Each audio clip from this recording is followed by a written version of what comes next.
Halo teman-teman, kembali lagi di channel Hadi Auto. Setelah 6 tahun, akhirnya Subaru kembali lagi ke Indonesia. Dan produk pertama yang mereka luncurkan adalah ini, Subaru Forester. Ini mobil keren. Dan untuk harganya, Subaru Forester ini dibanderol seharga 600 juta rupiah. Tapi ini mobil juga sudah memiliki fitur yang ada di mobil premium.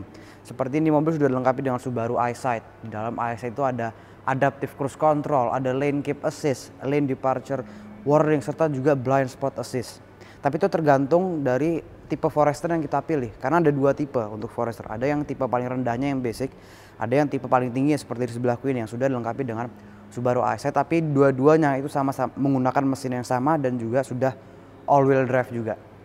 Dan hebatnya lagi adalah ini mobil sudah dilengkapi dengan semi autonomous. Nanti akan aku jelaskan lebih lanjut lagi. Nah, untuk off-road ini mobil juga tangguh ya, karena sudah all-wheel drive, terus juga dibantu oleh komputer. Jadi mobil ini dilengkapi dengan beberapa mode berkendara untuk off-roadnya. Ada mud, ada sand, ada snow juga. Dan komputer itu membantu untuk menjaga traksinya juga dan memilih roda mana yang available untuk disalurkan tenaga dan torsinya itu. Sehingga mobil akan off-roadnya lebih lancar lagi. Nah, untuk mesinnya, Subaru ini juga dikenal dari mesinnya, yaitu boxer engine. Jadi boxer engine itu seperti mesin V, cuman dia 180 derajat gitu dia. Kalau mesin V kan begini dia, ke kanan sama ke kiri gitu. Kalau ini flat, jadi dia rata gitu, 180 derajat. Dan itu diletakkannya di bagian paling bawah chassis, sehingga center of gravity-nya itu lebih rendah. Nah, kalau center of gravity-nya lebih rendah, itu akan menghasilkan kestabilan dan handling yang lebih bagus lagi. Nanti akan aku jelaskan lebih lanjut lagi, simak videonya.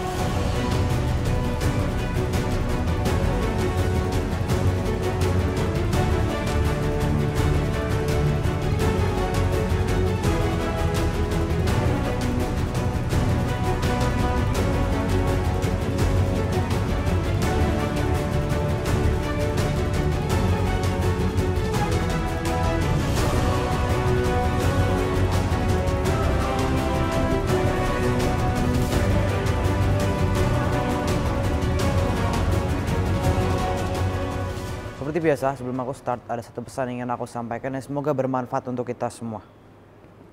Pastikan kita berbuat baik. Karena kalau misalnya kita berbuat baik, itu sebetulnya kita berbuat baik untuk diri kita sendiri.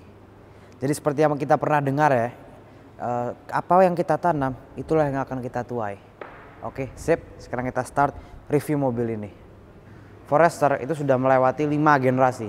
Ini yang sebelahku ini adalah generasi kelima yang sudah facelift tahun 2022.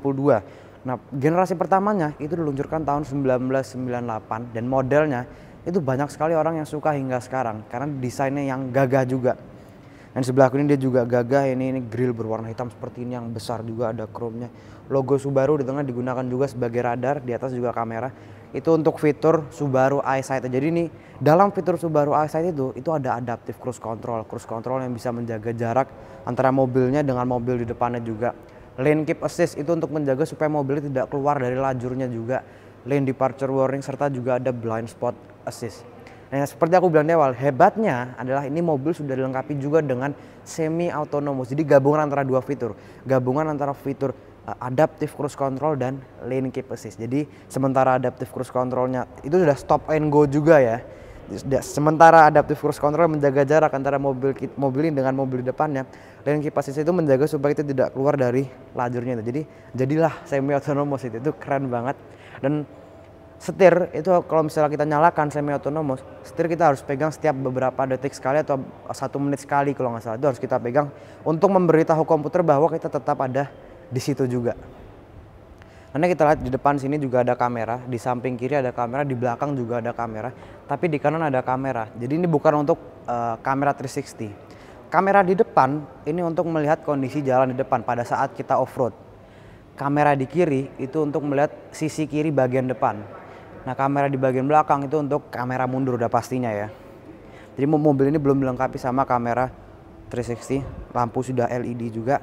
Nah, sekarang kita langsung aja lihat bagian mesinnya, karena ini mesin ini dia juga spesial dari Subaru, yaitu boxer engine. Kita langsung lihat aja. Untuk membuka kap mesinnya ya, ini dia agak unik sendiri. Biasanya kan membuka kap mesin itu di bagian atas ini ya. Terus untuk tuasnya kita harus cari lagi, tapi ini enggak.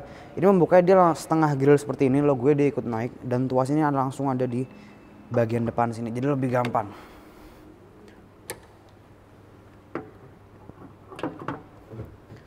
Nah untuk mesinnya seperti aku bilang di awal ya, dia ini menggunakan boxer engine. Boxer engine itu seperti mesin V tapi 180 derajat. 180 derajat dia. Kalau mesin inline itu kan dia segaris ya. Kalau V itu dia seperti ini. Ada juga mesin W itu dipakai sama Bugatti itu W16 itu gede banget. Itu mesin W itu jadi gabungan antara dua mesin V. Gabungan antara dua mesin V. Ada yang satu ke sini, ada yang satu di atas sama satu lagi sebelah kiri. Jadi berbentuk W gitu. Kalau ini enggak, dia mesin V tapi dia 180 derajat jadi rata gitu, flat gitu dia. Nah karena dia flat, jadi kan dia semakin lebar ya mesinnya ya. Jadi dia diletakkan di bagian paling bawah chassis sehingga center of gravity-nya itu bisa lebih rendah lagi. Nah dengan center of gravity lebih rendah, itu dia bisa menghasilkan kestabilan dan handling yang jauh lebih baik lagi. Dan alasannya kenapa dinamakan juga boxer engine itu karena cara bekerja itu semacam pistonnya juga saling bertinju gitu. Jadi semacam sparring gitu dia. Nah untuk mesinnya dia itu 2000 cc. Aku lupa ngomong ya, masuk sebetulnya Forester kalau di luar negeri itu ada dua pilihan mesin. Ada yang 2500 cc, ada yang 2000 cc. Tapi yang masuk ke Indonesia itu hanya yang mesinnya 2000 cc. Ini mesinnya dia 2000 cc, flat 4 yang menghasilkan tenaga 152 PS serta torsinya 196 Nm. Tenaga dan torsinya itu disalurkan ke 4 roda karena all wheel drive melalui transmisi CVT. Nah, untuk akselerasinya 0 sampai 100 km per jam itu bisa ditempuh dalam sekitar 10 detikan kalau nggak salah. Ini luar biasa ya. Tapi yang orang-orang pikir ya, ini kan mesinnya dia agak di bawah ya, di bagian bawah chassis. Itu kalau maintenance takutnya agak ribet karena misalnya mau ganti busi, itu kan dia karena flat, itu kan businya dari bagian kanan sama di kiri dan di bawah juga. Tapi nggak perlu khawatir karena sekarang Subaru ada bengkel resminya sudahan. Jadi kalau teman-teman mau servis atau mau ganti busi dan sebagainya, itu bisa langsung datang ke bengkelnya Subaru. Dan kalau pada saat teman-teman beli Forester ini, itu teman-teman dapat servis mesin gratis untuk 3 tahun atau 100.000 kilo. Untuk spare partnya itu 3 tahun dan mentok di kilometer 50.000. Luar biasa ya. Nah sekarang kita langsung aja lihat bagian sampingnya. Sebelum aku membahas bagian sampingnya, aku mereview Subaru Forester ini di showroom Plaza Subaru di kawasan Alam Sutra. Kita simak dulu informasi tentang Plaza Subaru ini. Showroom Plaza Subaru yang berada di kawasan Alam Sutra ini adalah showroom resmi pertama Subaru setelah hadir kembali di tanah air. Pelayanan yang profesional dan terpercaya dari Subaru sangat luar biasa dan sangat lengkap. Dari mobil baru, spare part, aksesoris, lalu juga ada penawaran finansial yang menarik, serta pelayanan purna jual yang memuaskan karena ditangani oleh spesialis Subaru yang handal. Dan jika teman-teman ingin melihat langsung koleksi Subaru yang ditawarkan oleh Plaza Subaru ini, teman-teman bisa langsung datang ke showroom Plaza Subaru yang lokasinya di kawasan Alam Sutra. Luar biasa ya Plaza Subaru ya. Kita langsung aja bahas bagian sampingnya. Kita mulai dari velgnya. Velgnya ini dia 20 inci. Dia gabungan two-tone gitu ya, gabungan antara warna chrome dengan warna hitam ini sama di logo Subaru. Di tengah dia 18 inci velgnya. Seperti aku bilang di awal, ini ada kamera ini untuk melihat sisi kiri bagian depan ya. Ini membantu juga sebetulnya. Di bawah ada chrome lagi. Ini ada roof rail di atas. Nah yang keren juga adalah ini. Dia pintunya dia membuka hampir 90 derajat juga. Ini ada besi di sini nih sangat bermanfaat ya. Jadi besinya ini pada saat mungkin mobilnya pas mengalami kecelakaan ditabrak dari bagian samping, besi ini membantu supaya pintu itu tetap bisa dibuka. Ini pun belum tentu ada di mobil-mobil mahal nih kayak gini nih. Juga luar biasa itu. Sama di sini juga ada untuk blind spot juga tapi lampunya dia kecil di sini. Nah, untuk bagian belakangnya, untuk bagian belakangnya ini dia keren menurut gue ya. Ini ada logo Subaru yang pasti di tengah. Ini dia warna hitam seperti ini sampai ke samping dia. Bahannya juga bukan bahan yang murahan, ini bahannya kerasa bahan mahal juga. Ini ada logo Subaru, ada logo symmetrical all wheel drive ya. Terus juga ada logo Forester. Bagasinya dia sudah elektrik juga. Bagasinya ini dia besar ya. Dan masih bisa dilipat lagi kursi bagian tengah dengan menarik tuas di sini sama di bagian kiri. Nah itu dia bagasinya lantai rata dan banyak sekali ruangnya ini. Dan mobil ini seperti aku bilang dia sangat siap untuk petualangan ya. Buktinya aja untuk gantungan aja nih ada 1, 2, di atas ada 2, di kanan kiri ada 2 lagi sama di kiri ada 2 lagi. Sudah ada 6 di bagian belakang. Sama ada speaker Harman Kardon. Speakernya aja juga speaker yang suaranya enak ini Harman Kardon. Sama di bawah sini ada kompartemen lagi. Ini untuk alat penyimpanan. Di bawahnya sini lagi ada untuk ban serepnya. Ini gede, ini besar banget bagasinya. Tapi memang naikinnya nggak bisa dari sini. Ini hanya bisa untuk nurunin aja.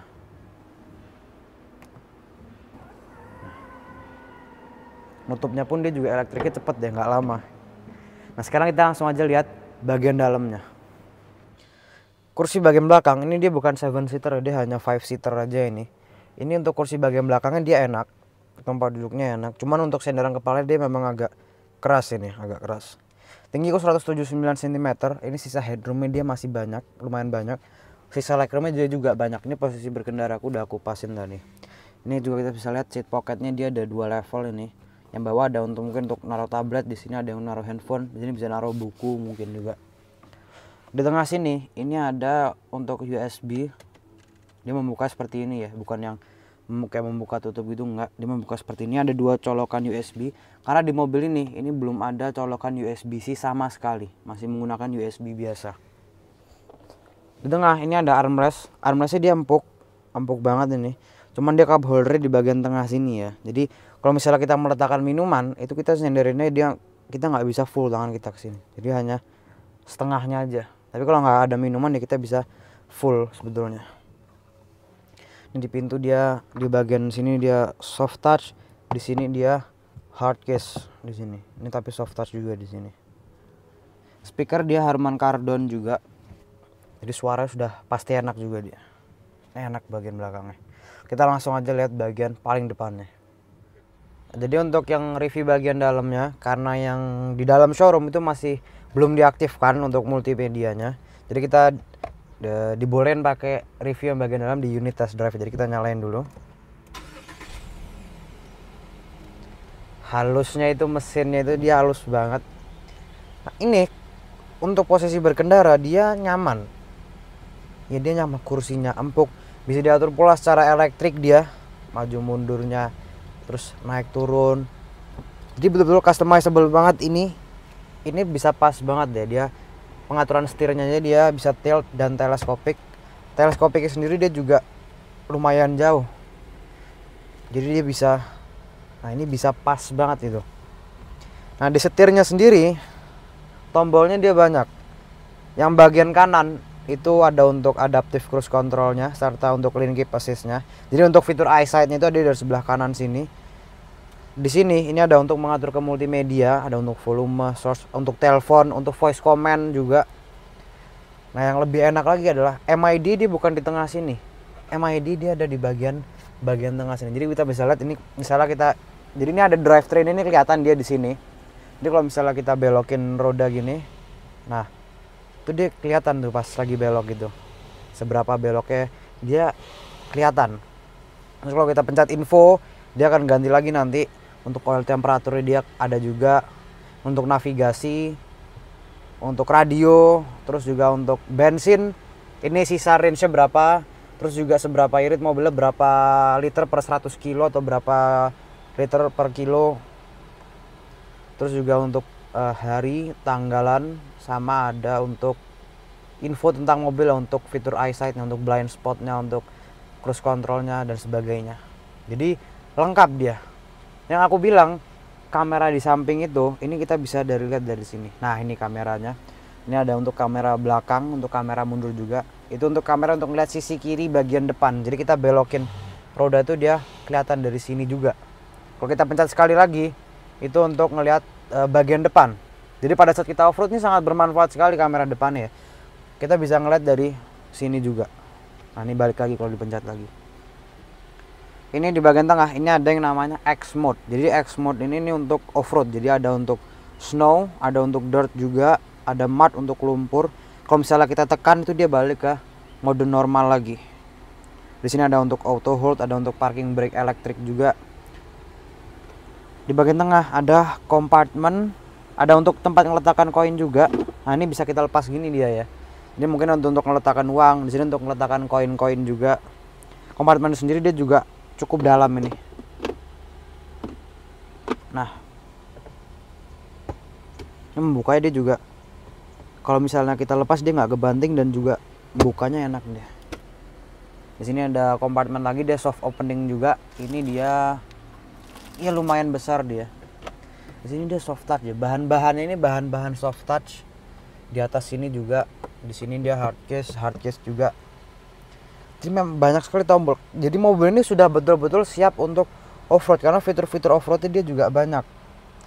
Ini juga ada untuk memori. Nah ini yang keren juga. Jadi misalnya ya tubuh kita tidak terlalu tinggi. Pada saat kita membuka bagasi kan dia membukanya tinggi kan dia ya. Itu bisa kita set untuk ketinggiannya. Jadi kita misalnya membuka mau tidak full buka, itu bisa kita set. Kita di sini ada yang namanya memori. Kalau kita tekan pas dia buka setengah, kita tekan ini, itu pada saat dia buka lagi yang selanjutnya dia hanya membuka setengah aja. Jadi itu hebat banget itu. Untuk mobil yang harganya 600 juta dengan fitur premium seperti ini, itu sangat luar biasa. Jadi lengkap banget fiturnya dia. Luar biasa banget sih ini mobil. Ada pedal shift juga di sini. Ini ada untuk mode berkendara juga, ada untuk SE drive sama ada untuk Ini mungkin untuk yang satu untuk sport, yang satu lagi untuk eco. Ini untuk volume dia ada di sini. Ya enaknya ya. Biasanya itu kan volume ada di sebelah kiri tombolnya ya. Jadi kalau misalnya lagi nyetir itu kan mungkin agak kejauhan untuk nekan gitu atau muter. Tapi dipindah ke sebelah kanan supaya lebih gampang lagi. Jadi untuk muter. Dan speakernya tadi udah lagunya sempat di play juga, lagu Bohemian Rhapsody. Wah luar biasa, speakernya enak suaranya. Ini keren banget dan canggih. Ada memory seat juga dia. Untuk di bagian kanan, di bagian kiri nggak ada. Luar biasa banget sih. Jadi ini mobil luar biasa ya. Untuk yang tipe paling tingginya ini di sebelahku yang EyeSight, dengan harga 600 jutaan tapi fitur-fitur yang ada di mobil premium semua itu sangat luar biasa sekali. Nah untuk Forester itu yang seperti aku bilang ada dua tipe. Ada yang tipe L, itu tipe paling rendahnya, tipe yang basic, itu harganya 579 juta. Tapi tidak dilengkapi dengan EyeSight itu. Tapi tetap saja dia sudah all wheel drive, mesinnya juga tipenya sama 2000 cc juga. Tapi yang tipe paling tinggi seperti di sebelahku yang sudah EyeSight itu harganya 659 juta. Perbedaannya berarti sekitar 80 jutaan tapi dapat fitur yang sangat luar biasa juga. Dan termasuk juga dapat semi autonomous. Nah oke teman-teman, terima kasih telah menonton reviewku. Jangan lupa di like, share, komen, subscribe. Dan nantikan video-video berikutnya. Sampai jumpa.